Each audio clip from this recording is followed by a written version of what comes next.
Sa isang liblib na baryo sa gitna ng kabundukan, may isang lumang alamat na ikinakalat ng matatandang tao. Ang alamat ay tungkol sa isang nilalang na tinatawag na manananggal, isang mabagsik at gutom na nilalang na may kakayahang paghiwalayin ang kanyang katawan tuwing gabi upang manghunting at maghanap ng mga biktimang gising pa sa gitna ng dilim.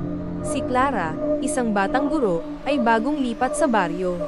Hindi niya alam ang mga kababalaghan at kwento ng mga matatanda tungkol sa mga nilalang na gumagala sa gabi.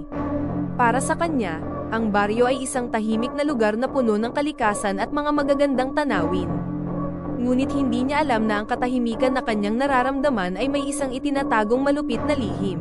Isang gabing madilim at maulan, habang si Clara ay naglalakad pa uwi mula sa paaralan, napansin niyang tila may kakaibang hangin na sumasalubong sa kanya.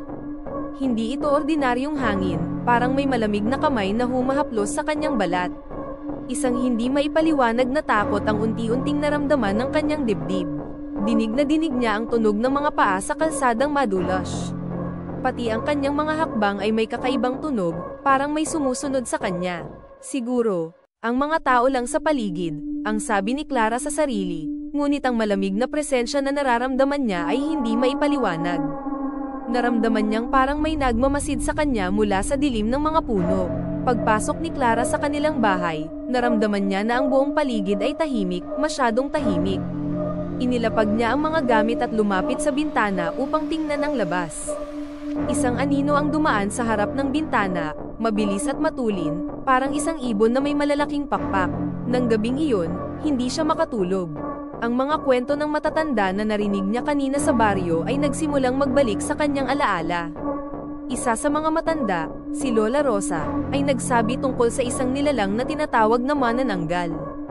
Ayon kay Lola Rosa, ang manananggal ay isang nilalang na may kakayahang paghiwalayin ang kanyang katawan, ang kanyang itaas na bahagi ay umaalis at naglalakbay habang ang kanyang katawan ay naiwan sa ilalim. Ang kanyang layunin ay manghunting ng mga tao, partikular ang mga buntis, upang kunin ang kanilang mga laman loob. Kapag nangyari iyon, sabi ni Lola Rosa, huwag na huwag mong haharapin. Huwag kang papasok sa dilim at huwag mong susubukang labanan siya. Ngunit may paraan upang patumbahin ang manananggal, ang kailangan mo lang gawin ay maglagay ng asin, bawang, o abo sa katawan nito. Pag hindi na siya makakabit, mawawala ang lakas niya. Habang iniisip iyon ni Clara, isang kaluskos mula sa labas ang nagpatingkayad sa kanyang balahibo. Puno ng takot ang kanyang puso nang mapansin niyang ang kaluskos na iyon ay papalapit sa kanyang bintana. Bigla siyang nakarinig ng malalim na paghinga, mabigat at malakas. Nang magtangkang tingnan ni Clara ang labas, nakarinig siya ng matinis na kalabog sa bubungan. Hindi na siya makakilos, ang mga mata niya ay nakatutok sa bintana. Ang bawat segundo ay parang taon. Wala siyang ibang magawa kundi magdasal. Kinabukasan, hindi pa rin makapag-isip si Clara. Napansin niyang sa paligid ng kanyang bahay, ang mga halaman ay tila walang buhay. Wala ni isang ibon o hayop na dumadaan. Parang ang buong mundo ay nahinto. Mabilis siyang naglakad papuntang paaralan, ngunit nagulat siya nang makita ang mga residente ng baryo na may nakatitig na mga mata, tinitignan siya ng may hindi maipaliwanag na takot. Maya-maya, isang batang lalaki, si Mark, ang lumapit sa kanya. Ate, mag-ingat po kayo. May mga nangyaring hindi maganda sa baryo. May nakita akong manananggal, sabi ni Mark na nanginginig. Ang puso ni Clara ay humagupit sa kaba. Manananggal, ang nilalang na kinatatakutan ng mga tao, ang nilalang na halos wala ng buhay sa bawat kwento na naririnig niya. Pero sa kabila ng takot na nararamdaman, nagdesisyon siyang alamin ang buong katotohanan. Kung tunay nga ito, kailangan niyang malaman kung paano ito labanan. Nang dumating ang gabi, hindi na makatulog si Clara. Ang bawat tunog ng hangin, ang bawat anino na dumaan sa kanyang bintana, ay nagsilbing paalala ng takot.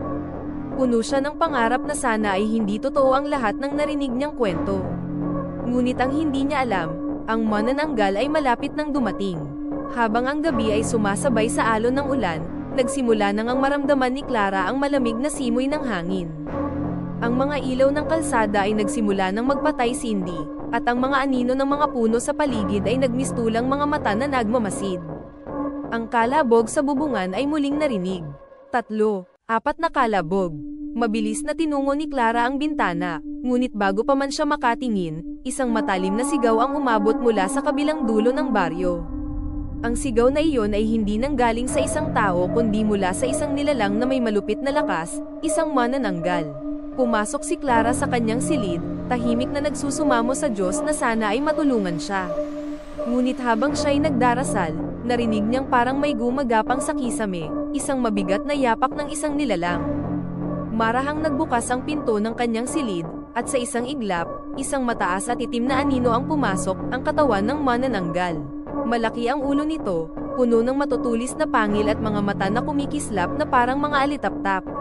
Ang katawan ay nakabitin sa kisame, at ang mga pakpak ng nilalang ay parang mga malalaking bat na lumalagablab sa dilim. Hindi makagalaw si Clara sa takot, ngunit naaalala niya ang sinabi ni Lola Rosa, asin, bawang, at abo.